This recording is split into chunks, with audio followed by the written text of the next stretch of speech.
Sir इसमें एक छोटा सा सवाल और रह गया था कि जैसे प्रोड्यूसर डिस्ट्रीब्यूटर को फिल्म देता है तो उसमें टाइम लिमिट रहती है कि कितने टाइम तक उसको राइट्स देंगे, 1 साल के लिए या 2 साल के जितने भी है। लेकिन ओटीटी पे ऐसा कुछ टाइम फिक्स नहीं होता ना सर कि कितने साल के आप लिए आप उसको राइट्स देंगे। नहीं, वैसा नहीं। प्रोड्यूसर और डिस्ट्रीब्यूटर के बीच में जो वो जो करार होता है, वो डिस्ट्रीब्यूशन का जो एग्रीमेंट होता है, वो 3 साल का ये होता है कि इन 3 सालों में मैं आपकी पिक्चर थिएटर में डिस्ट्रीब्यूट करूंगा। लेकिन अब वो कम होके 6 महीने हो गया है, तो 3 साल का एग्रीमेंट नहीं होता। अब मैं भी डिस्ट्रीब्यूटर हूँ, तो अगर मैंने आपकी पिक्चर लेनी है और डिस्ट्रीब्यूट करनी है तो 6 महीने का मैं टाइम दूंगा कि इस महीने से इस महीने तक के बीच में मैं आपकी फिल्म डिस्ट्रीब्यूट करूंगा, और वो उससे आगे अगर बढ़ती है तो आपको रिन्यू करना पड़ेगा। तो वो डिस्ट्रीब्यूटर का एक एग्रीमेंट प्रोड्यूसर के साथ होता है। ओटीटी में जो फिल्म आपको आप देते हो उसका ड्यूरेशन होता है। उसका ड्यूरेशन ये होता है कि नेटफ्लिक्स ने समझ लो एक पिक्चर ले ली, तो वो पिक्चर लेगा 3 साल के लिए या 1 साल के लिए या 2 साल के लिए। टीवी पे और ओटीटी में दोनों में यही फर्क है। टीवी पे भी अगर आपने एचबीओ के लिए कोई फिल्म दे दी, टीवी का धंधा कैसा है कि टीवी पे अगर आपने एक पिक्चर दे दी, वो पिक्चर को 3 साल के लिए आपने उस चैनल को दे दी। अब वो चैनल 3 साल ले लेगा। उसके समझ लो आपने स्टार टीवी को दे दिया, अब स्टार ने उसको स्टार मूवीज पे चलाया 3 साल। 3 साल वो हो जाने के बाद फिर आप उसको एचबीओ पे बेचते हो फिर 3 साल के लिए, और ये बहुत बड़ा बिजनेस है। तो मैक्सिमम इंग्लिश फिल्मों को एक्सपर्ट ऐसे ही किया जाता है। 3 साल के लिए इस चैनल को चलाया, फिर 3 साल के लिए आपने, फॉर एग्जाम्पल आपके पास इंग्लिश फिल्म है तो 3 साल आपने एचबीओ पे चलाया, फिर 3 साल स्टार मूवीज पे चलाया, फिर 3 साल आपने वार्नर ब्रदर्स मूवीज पे चलाया, और फिर 3 साल आपने फिर सोनी लीव पे चलाया। तो इस 4 बार अगर आपने एक ही पिक्चर को चलाया तो आपका पैसा तो चौगुना होता है। वैसे ओटीटी प्लेटफॉर्म है। तो कुछ जैसे कि जो फिल्में ओटीटी प्रोड्यूस कर रही है, अगर नेटफ्लिक्स ने प्रोड्यूस की कोई फिल्म तो वो पिक्चर उनकी है, पर जो उन्होंने एक्वायर की उसका ड्यूरेशन होता है। मैं एक पिक्चर है जो मैंने ओटीटी पे देखी, और मैंने और मेरी वाइफ ने देखी ओटीटी पे, अमेजॉन पे हमने देखी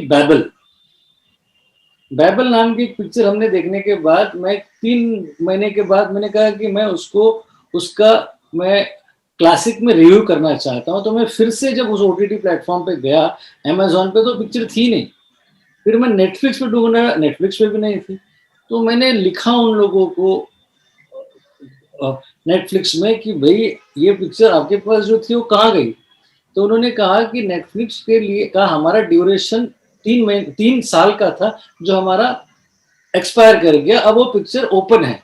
बाद में मैंने पिक्चर वो ढूंढी मैंने लायंस गेट में, क्योंकि लायंस गेट उसके प्रोड्यूसर है, उनका भी अपना ओटीटी प्लेटफॉर्म है जिसको बोला जाता है लायंस गेट प्ले। तो जो पिक्चर ओटीटी प्लेटफॉर्म पे होती है उसका एक खास फिक्स ड्यूरेशन होता है, और वो ड्यूरेशन खत्म हो जाने के बाद वो दूसरे प्लेटफॉर्म पे चले जाती है।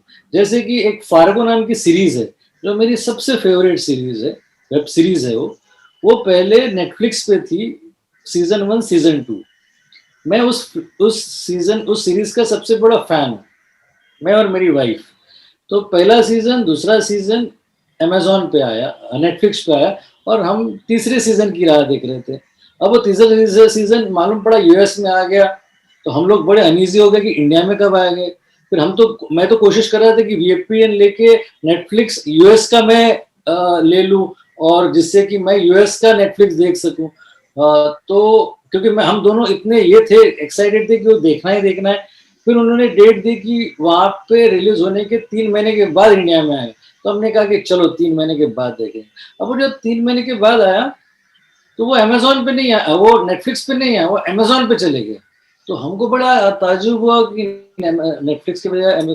फिर हम जब अमेजोन पे गए तो पहले दोनों सीजन जो नेटफ्लिक्स के पास थे वो अमेजोन के पास है। मतलब आज अगर आप जाओगे अमेजोन पे तो आपको अमेजोन प्राइम पे 4 सीजन दिखेंगे फार्गो नाम के सीरीज के, सीजन 1 सीजन 2 सीजन 3 सीजन 4। अब 4 सीजन हो गए और चारों अमेजोन पे हैं, जो कि पहले नेटफ्लिक्स पे थे। तो इन सारी बातों का मतलब ये है कि हर प्लेटफॉर्म अपने पास जो एक्वायर करता है उसका एक ड्यूरेशन होता है, और ड्यूरेशन के बाद फिर वो एक्सपायर कर जाता है। वो सुपर, बहुत बढ़िया, बहुत बढ़िया। अब एक second, thank you sir.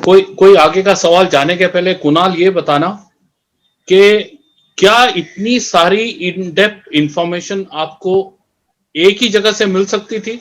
Be honest.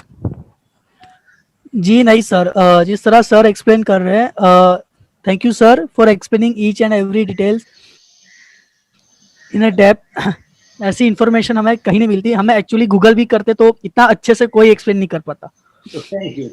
तो ये फिल्म मेरा Thank you, प्रोग्राम, sir. ये फिल्म मेरा प्रोग्राम का चौथा एपिसोड होना चाहिए या नहीं होना चाहिए? जी सर, होना चाहिए बिल्कुल। Okay. जो कि जैसे मेरे जैसे फ्रेशर्स है जो एक्टिंग में आगे जाना चाहते हैं, कुछ सीखना चाहते हैं, टू गेन अ स्किल्स, उन्हें अटेंड करना बहुत ही ज़रूरी है। बहुत सी अच्छी नॉलेज मिल रही है सर। अभी सर ने जैसे बताया कि ऑस्कर में जो होती है हमारे फिल्म इंस्टीट्यूट होती है, तो वो एक सिलेक्ट करती है सर। ये इसके बारे में हमको इन्फॉर्मेशन मिल रहा है सर, अच्छा इन्फॉर्मेशन मिल रहा है और बिल्कुल होना चाहिए एपिसोड। ओके, स्तुति जी आप बताएंगे कुछ, आपको कैसा लगा? सर मुझे तो बहुत ज़्यादा अच्छा लगा, और जैसा कि फ़िल्मों को लेकर बहुत कम नॉलेज है मेरे पास, बिल्कुल ही बहुत ही कम, और इतना डेप्थ में, इतने एक्सप्लेनेशन के साथ, इतने सारे एग्जांपल्स के साथ समझना बहुत बड़ी चीज़ है मेरे लिए, और इसलिए आज का क्लास तो मेरे लिए बिल्कुल सुपर्ब है।